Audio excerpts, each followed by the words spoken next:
आप सबका स्वागत है आप इस नए यूट्यूब चैनल मैथ्स गुरु में। जैसा कि आप लोग जानते हैं कि हम लोग पिछले 3 लेक्चर से अपना लीनियर इक्वेशंस चैप्टर तैयार कर रहे थे। काफी कुछ हम लोग उसकी थ्योरी के बारे में भी और 3 टाइप के क्वेश्चंस भी हम लोग लगा चुके हैं। अब आने वाले आज इस चैप्टर का लास्ट लेक्चर होगा। अगले लेक्चर से हम लोग फैक्टराइजेशन चैप्टर स्टार्ट करने वाले हैं। तो आज इसका लास्ट है और अराउंड 4 से 5 सवाल और बचे हैं। अब जो भी सवाल बेसिकली आपके आएंगे वो इस टाइप के रहेंगे। आपको लीनियर इक्वेशन दिया होगा, आपको एक तो सॉल्यूशन सेट निकालना होगा और साथ ही साथ उसकी नंबर लाइन निकालनी होगी। ठीक है, एक क्वेश्चन आप लोगों ने रेंज सेट का भी सवाल आएगा जो आप लोग के 2005 में भी आ चुका है। ठीक है, जैसे ये सवाल खुद है 2000 में आपका है, मतलब ये सवाल ये चैप्टर बहुत सालों से लगातार आता हुआ जा रहा है। ठीक है, तो आज का आप लोग पहला क्वेश्चन दिया हुआ है, इक्वेशन दिया हुआ है कि -3 लेस देन और equal to 3 - 2x less than 9 x element of r। ठीक है, -3 लेस देन और equal to 3 - 2x less than 9 x element of r। जैसा हम लोगों ने पिछले क्वेश्चन में किया था वैसे हम लोग यहां करने वाले हैं। r मतलब क्या होता है यहाँ पे, r इज रियल नंबर। ठीक है, r मतलब यहाँ पे रियल नंबर हुआ। तो जैसा हम लोगों ने पिछले क्वेश्चन में किया था कि पूरे टर्म में 3 से माइनस कर दिया है, यानी यहां पे भी -3, यहां -3 करेंगे तो अपने आप हट जाएगा और यहां पे भी -3, तो ये -6 ये 6 हो जाएगा। ठीक है, जैसा पिछले क्वेश्चन में किया था हमने बताया था कि अगर आपके इस स्टेप में आकर के, मतलब जब ये स्टेप होता है, इस स्टेप में अगर आपके जो 3 एलिमेंट्स होते हैं, तीनों में से अगर एक पे माइनस है तो नो प्रॉब्लम, आप कंटिन्यू हो सकते हैं। ठीक है, लेकिन अगर 2 पे माइनस है या 3 पे माइनस है, 3 पे भी नो प्रॉब्लम क्योंकि फिर तीनों से माइनस हट जाएगा। लेकिन अगर 2 पे माइनस है तो दिक्कत फंसेगी, तब आपको क्या करना पड़ेगा, -1 से तीनों में मल्टीप्लाई करना पड़ेगा और तीनों साइंस पलट जाएंगी, यानी लेस देन ग्रेटर देन बन जाएगी, ग्रेटर देन लेस देन बन जाएगी। लेकिन अगर लेस देन के नीचे इक्वल टू लगा है या ग्रेटर देन के नीचे इक्वल टू लगा है तो वो इक्वल टू की साइन लगी रहेगी, वो डिस्टर्ब नहीं होने वाली है। ठीक है, तो -6 लेस देन और equal to -2x less than 6, ये पलट के हो जाएगा 6 greater than 2x greater than -6। फिर 2 से डिवाइड करेंगे हम तो क्या हो जाएगा 3 ग्रेटर देन और equal to x greater than -3। अब आपके पास एक आंसर आ गया, लेकिन क्या आप उसको अपना फाइनल सॉल्यूशन सेट बोल सकते हैं, इससे निकाल सकते हैं, निकाल सकता है। ठीक है, लेकिन हमको कंडीशन दी हुई है, हमारा रिप्लेसमेंट सेट क्या दिया हुआ है, हमारा रिप्लेसमेंट सेट दिया हुआ है कि x एलिमेंट ऑफ r क्या होता है, रियल नंबर, यानी सॉल्यूशन सेट में वही चीजें रह सकती है जो रियली नंबर एग्जिस्ट करते हो। हमारा क्या आंसर निकल के आ रहा है, -2 -1 0 1 2 और 3। ठीक है, तो और वही हमारा रियल नंबर हमारा रिप्लेसमेंट सेट भी कह रहा है, तो हमारा रिप्लेसमेंट सेट की वैल्यू और सॉल्यूशन सेट की वैल्यू सेम आ जा रही है, और वो क्या है, x equal to set of -2 -1 0 1 2 and 3। अब इसको नंबर लाइन में रिप्रेजेंट करना था तो सिंपल है, पहले तो हम नंबर लाइन बना दिए, x डैश से लेकर x तक की एरोज बना दिए हैं, फिर नंबर्स मेजर करके लिख दिए हैं। उसके बाद फिर क्योंकि पहला है -2 तो उस पे गोला बड़ा सा, दूसरा है 3 उस पे गोला बड़ा सा, उसके बाद फिर ऊपर से पूरा थोड़ा सा डार्क कर दिया एरिया को। ठीक है,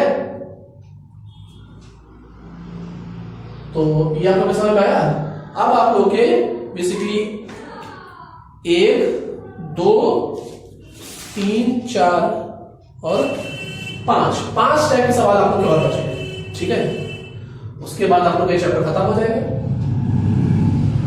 हो गया आपका, ओके। देखिए अब आपका अगला क्वेश्चन दिया हुआ है कि -3 ब्रैकेट में x - 7 greater than equal to 15 - 7x greater than x + 1/3। ठीक है, हमने पूरे क्वेश्चन में 3 से मल्टीप्लाई कर दिया है, तो 3 यहाँ पे मल्टीप्लाई हो तो ये -9 बन जाएगा, -9 फिर से मल्टीप्लाई हो तो -9x + 63, तो ये हो जाएगा 45 - 21x, वो x + 1 रहेगा। उसके बाद फिर हमने -9x को इधर ले गए, x इधर लाए तो ये प्लस हो जाएगा, ये माइनस हो जाएगा, 63 ये इक्वेशन बनेगा 63 ग्रेटर देन और equal to 45 -13x greater than 1। अब 45 को तीनों में से माइनस करेंगे, 18 ग्रेटर देन और equal to -13x greater than -44। अब माइनस से पूरा मल्टीप्लाई करेंगे तो ये -18 लेस देन और equal to 13x less than और इक्वल लेस देन 44। ठीक है, अब इक्वेशन फॉर्म करेंगे और आपका सॉल्यूशन ये -1 0 1 और 2 आ जाएगा। ठीक है, आप लोग का क्लियर। अब आप लोग का देखिए जो एक लास्ट टाइप आपका बचा हुआ है वो आपका बचा हुआ है कि रेंज क्या होता है। मतलब अभी तक आप लोग पढ़ते हुए आ रहे थे पिछले 5 सवालों में, वो ये था कि सॉल्यूशन सेट निकालना था, नंबर लाइन बनाना था, दोनों करना था। इन 5 सवालों में आपने ये सीखा।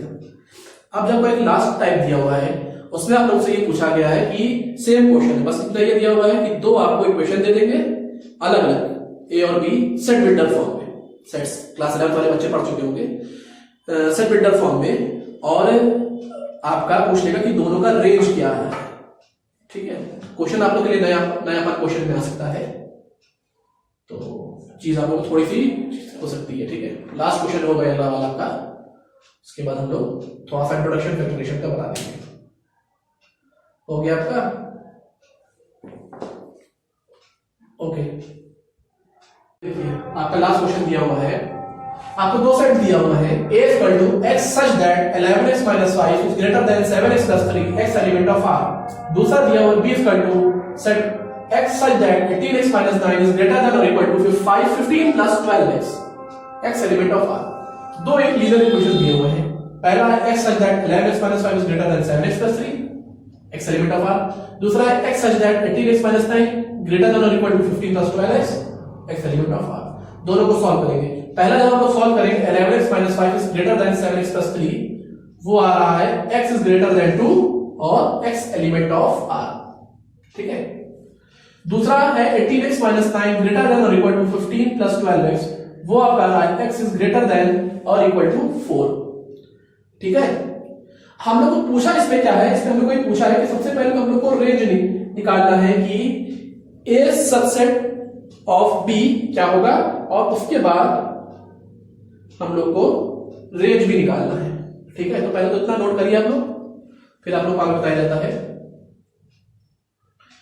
चीज क्लियर हुई ना? देखिए ऊपर वाला तो आप लोग लिख चुके होंगे, ऊपर वाला ही बता देते हैं।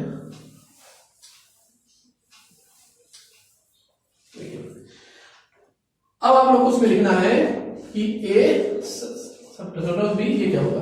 देखिए एक आपका क्या आ रहा है x इज ग्रेटर देन 2, दूसरा आ रहा है x इज ग्रेटर देन और इक्वल टू 4। तो आपका जाहिर सी बात है ये आपका आ जाएगा x इज ग्रेटर देन और equal to 4 x element of r।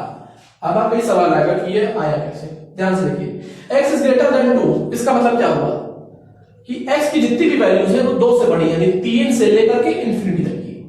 Clear? x is greater than और इक्वल टू 4 क्या है, x की वैल्यू 4 या उससे बड़ी है। इसमें हम लोग बेसिकली पूछते हैं मैक्सिमम, मतलब ज्यादा कौन सा है इसमें a और b में से। देखिए बड़ी वैल्यू कहां से स्टार्ट हो रही है, 4 से स्टार्ट हो रही है ना, ये छोटी 2 से हो रही है।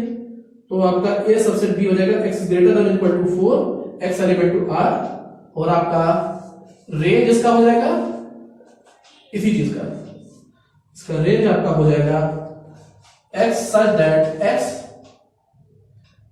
is greater than or equal to 4 x element of r।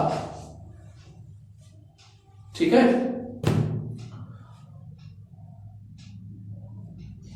तो फिर आप लोग के इसी क्वेश्चन के साथ आपका लीनियर इक्वेशन चैप्टर भी खत्म हो जाता है। इसके बाद जो आप लोग का अगला चैप्टर स्टार्ट करेंगे हम लोग, वो आप लोग का होगा फैक्टराइजेशन। ठीक है, वो चैप्टर आप लोग का फैक्टराइजेशन स्टार्ट किया जाएगा। उसमें आप लोगों को थोड़ा सा चीजें, क्योंकि आप लोग उसमें कई फॉर्मुलेस पढ़ते हैं। ठीक है, उसमें आप लोगों को फैक्टराइजेशन में आपको बेसिकली वो एक तरह से फैक्टर ऑफ पोलिनोमियल क्या होता है, डिवीजन एल्गोरिथम पढ़ना है, आपको रिमाइंडर थ्योरम पढ़ना है, काफी सारे उसमें थ्योरम है। ठीक है, उसमें कई सारे थ्योरम है और उनकी कोरोलरी है, मतलब उनका उल्टा क्या होता है। क्वेश्चन भी मतलब थ्योरम भी पढ़ना है, उसकी कोरोलरी पढ़नी है। ठीक है, तो उसमें भी आपके 3 से 4 लेक्चर लग सकते हैं। दो लेक्चर आपके थ्योरी में जाएंगे और 2 लेक्चर आपके उसके भी जा सकते हैं। ठीक है, तो आपको अगर आज का लेक्चर पसंद आया हो तो ज़्यादा लाइक करिए, शेयर करिए, चैनल को सब्सक्राइब करना मत भूलिएगा। आप लोग का इस वक्त हम लोग चैनल पे 381 सब्सक्राइबर पहुंच चुके हैं। आप लोग टारगेट है कि साल को खत्म होते होते एटलीस्ट 400 सब्सक्राइबर्स हम लोग का जरूर पहुंचवा दीजिए, ताकि नए साल में नए जोश के साथ हम लोग आपको और अच्छे से अच्छी मटेरियल्स प्रोवाइड कर सकते हैं, चैप्टर प्रोवाइड कर सकें।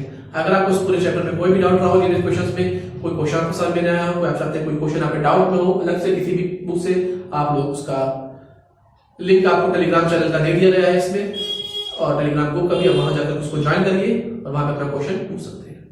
ठीक है, चैनल को सब्सक्राइब करने के बाद नोटिफिकेशन बेल आइकन पर जरूर क्लिक कर दीजिएगा, क्योंकि अगर आप उस पर क्लिक नहीं किया तो उसके नोटिफिकेशन आपके वीडियोस के नहीं मिलेंगे। तो बहुत से लोग ऐसा कहते हैं कि सर आपका अगला वीडियो कब आने वाला है, तो इसलिए आप लोग से बार बार कहा जाता है कि नोटिफिकेशन के आइकन को जरूर दबा दीजिए, क्योंकि उसके बाद फिर आपको पूछने की जरूरत पड़ेगी। जैसे ही वीडियो अपलोड होगा फौरन उसका नोटिफिकेशन आपके मोबाइल स्क्रीन पे पॉपअप कर जाएगा और वहां से उसको आप लोग देख सकते हैं। ठीक है, और वीडियो को आप लोग बगैर स्किप किए, क्योंकि बहुत से लोग शिकायत करते हैं सर आपका ये क्वेश्चन कैसा हुआ, इसका आंसर ही कैसे आया, तो इसलिए आपसे बार बार कहा जाता है कि बगैर स्किप किए थ्रू आउट वीडियो को देखना है। ठीक है, पॉइंट 1 से लेके ये मत देखिए कि वीडियो आपका 5 मिनट का है या वीडियो आपका 25 मिनट का है। जैसा भी वीडियो अपना टाइम निकाल करके उसको पॉज कर करके देखिए, लेकिन स्किप मत करिए। ठीक है, तो अगर आपको आज का वीडियो लाइक अच्छा तो लाइक करिए, शेयर करिए, वीडियो अच्छा लगे तो कमेंट जरूर करिए। Thank you.